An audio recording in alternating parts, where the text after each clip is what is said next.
Hiya Dave, great to have you back, fit, strong and healthy, and the swing on the far right there is absolutely fantastic. So that little spectrum of images there pretty much sums up our most recent session. Through the ball on the left, we've got a lot of flexing. We've got flexing the left knee, flexing the right knee, we've got some flexing the pelvis, and we've got quite a lot of rotation on the club face.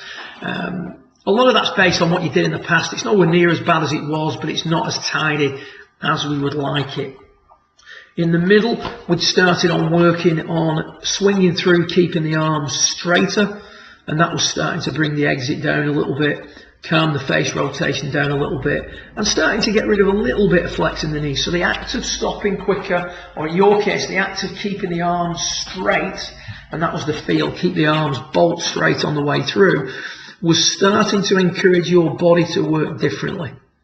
And then over on the far right, we started to control what the right knee was doing, whilst also keeping the arms nice and straight. And you can see the difference there now. Level of the belt has risen. The flexing of the right knee is not as great. The right knee, after regaining its flex, has started to straighten and you push you up out of the ground.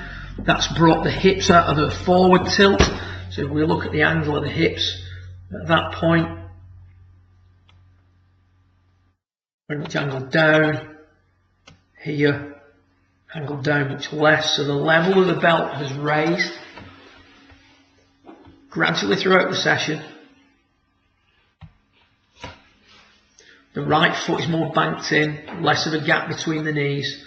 The exit's been controlled, and the club face has closed less. We look at the way the arms and the hands exit the body. Completely different, much more organised, tracing the circle both sides of the ball. Shots were higher, straighter, and had more of a draw bias. That image on the right hand side is one that you want to nail down between now and when we get together next on the 6th of August. So that was the through swing, keeping the arms really straight. Interestingly, when we did that, the backswing started to change a little bit as well. So what we saw here at the start of the session was pretty good up to P3, and then a tendency to just want to lift, and that left wrist gets a little bit cut. When we first started doing the drill, where we were keeping the arms straighter, we just tried to get you to do it with some little swings. You can see that when you do that, less of a lift, left wrist much flatter, and to be honest with you, add a little bit of length to that and you're good to go. You don't need to add too much length to that, as you demonstrated later in the session. So a little bit of length going in it now. Arms aren't lifting, left wrist isn't cupping, so the club face is squarer to the arc at the top of the backswing. Here, as we change direction, the shaft tended to steepen. Whereas on this one, it starts to shallow a little bit more, actually just tracing that plane line. And now, because it's steepened in the early part of the transition, what we've got to do now is get the butt of the club climbing, the head backing up, and there's too much under, and a release on the way through. On this one, ignore the arrow. The club is not steepened, therefore we don't need to raise the handle of the club quite as much. We don't move back towards the camera quite as fast. And on the way through now, I like to try to keep the arms straighter.